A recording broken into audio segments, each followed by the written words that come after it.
ओम नमः शिवाय। जय महाकाल। दोस्तों, सुहागन महिलाएं पति की लंबी आयु के लिए, अखंड सौभाग्य के लिए हरियाली तीज का व्रत रखती है। माता पार्वती भगवान शिव की आराधना करती है। लेकिन हरियाली तीज का व्रत क्या कुंवारी लड़कियां भी रख सकती हैं? उनके लिए पूजा के क्या क्या नियम है? चलिए आज की इस वीडियो में बात करते हैं कुंवारी लड़कियों को हरियाली तीज का व्रत कैसे करना चाहिए ताकि उन्हें मनवांछित वर की प्राप्ति हो सके। कुंवारी लड़कियां भी मनवांछित वर की प्राप्ति के लिए हरियाली का तीज का व्रत रखकर इस दिन माता पार्वती की पूजा कर सकती हैं। पार्वती जी के कहने पर ही शिव जी ने आशीर्वाद दिया था कि जो भी कुंवारी कन्या इस व्रत को रखेगी उसके विवाह में आने वाली सभी बाधाएं दूर होंगी। चलिए जानते हैं कुंवारी लड़कियां इस दिन कैसे व्रत करें, कैसी पूजा कर सकती हैं, अपनी सभी मनोकामनाओं को पूरा कर सकते हैं। बस आपको एक छोटा सा काम करना है।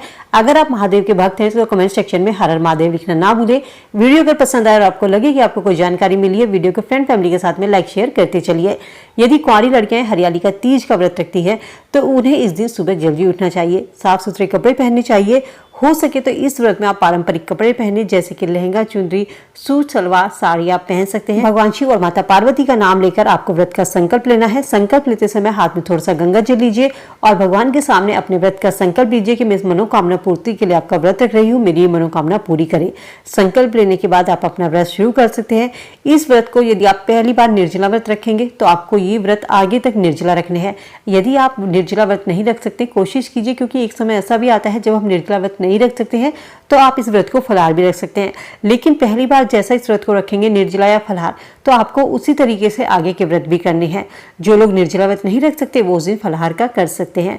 इस दिन आप शिव मंत्रों का जाप करें, शिव पुराण का आपको पाठ करना चाहिए। माता पार्वती को कुंवारी लड़कियां भी सिंदूर चढ़ा सकती हैं, सुहाग की सामग्री अर्पित कर सकती है।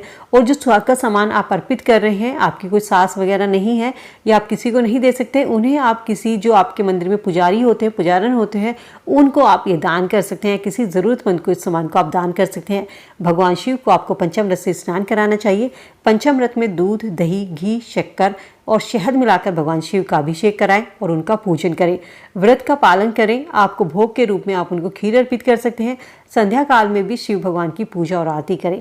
इस तरीके से कुंवारी लड़कियां अपने मनवांछित वर की प्राप्ति के लिए इस व्रत को रख सकती हैं। हरताली का तीज का व्रत भी करवा चौथ के व्रत के समान ही होता है। जिस तरीके से उसमें पति की दीर्घायु के लिए व्रत रखती है, 16 श्रृंगार करती है, इसी तरीके से हरियाली का तीज के व्रत में भी सुहागन महिलाएं जो होती हैं वो श्रृंगार करती हैं, 16 श्रृंगार करती हैं। इस दिन हरे रंग का महत्व ज्यादा होता है, तो महिलाओं को हरे रंग की चूड़ी, हरे रंग की साड़ी, हरे रंग की बिंदी, हरे रंग का श्रृंगार करना चाहिए। कुंवारी लड़कियां भी हरे रंग के कपड़े पहन सकती हैं, हरे रंग की चूड़ी पहन सकती हैं। हरताली का तीज के दिन हरे रंग का महत्व ज्यादा होता है। हरा रंग अखंड सौभाग्य का प्रतीक माना जाता है। माँ गौरी और भगवान शिव को भी हरा रंग अति प्रिय है। इस दिन हरे रंग के वस्त्र धारण करने चाहिए, हरी चुंदरी, हरा रंग का लहंगा, हरा श्रृंगार करना चाहिए, मेहंदी लगानी चाहिए। लेकिन यदि आपके पास में हरे रंग के वस्त्र नहीं है तो आप लाल, पीले या गुलाबी भी ओढ़ सकते हैं, चूड़ियां पहन सकते हैं। इस दिन व्रत के साथ साथ शाम के समय आपको व्रत की कथा सुननी चाहिए, दूसरों को आप सुना भी सकते हैं। कथा समाप्त होने के बाद में माता गौरी से अपने पति की लंबी आयु की कामना कीजिए। यदि आप सुहागन हैं तो पति की लंबी आयु के लिए कामना कर सकती हैं। यदि आपकी शादी नहीं हुई है, आप कुंवारे हैं, तो मन वांछित वर प्राप्ति की आप माता पार्वती से प्रार्थना कर सकते हैं।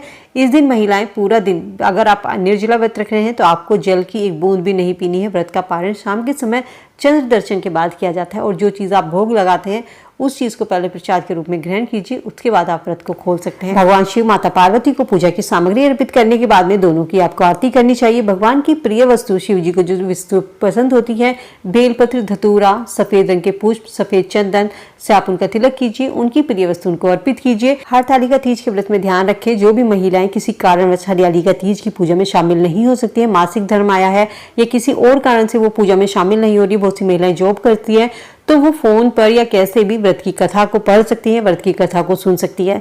इस तरीके से वो अपना व्रत पूरा कर सकते हैं। पूजा की समाप्ति के बाद में अखंड सुहाग के लिए, सौभाग्य के लिए, सुहागन महिलाओं को या कुंवारी लड़कियों को मनवांछित वर प्राप्ति के लिए इस मंत्र का जाप जरूर करना चाहिए। इस मंत्र का जाप आपको 2 बार करना है, जो आपको स्क्रीन पर दिया गया है। हे गौरी शंकरा धार्गिनी यथा तव शंकर प्रिया और माँ कुरु कल्याणी कांत कांता सुदुर्लभाम। इस मंत्र का आपको 2 बार जाप करते हुए माँ गौरी से आपको अपने वर के लिए, सुहाग के लिए प्रार्थना करनी है। तो दोस्तों, उम्मीद करती हूँ वीडियो में दी गई जानकारी आप सबके लिए यूजफुल होगी। वीडियो से आप लाभ जरूर उठाएंगे। वीडियो अगर पसंद आई तो फ्रेंड फैमिली के साथ में लाइक शेयर करते चलिए। चैनल पे पहली बार आवाज़ सुन रहे हैं, सब्सक्राइब करके बेल आइकन जरूर प्रेस कर लें ताकि ऐसी ही वीडियो आपको समय से मिल सके। भगवान शिव के भक्त हैं तो कमेंट सेक्शन में हर हर महादेव लिखना ना भूलें। तो चलिए मिलते नई वीडियो में नई जानकारी के साथ, तब तक स्वस्थ रहिए, खुश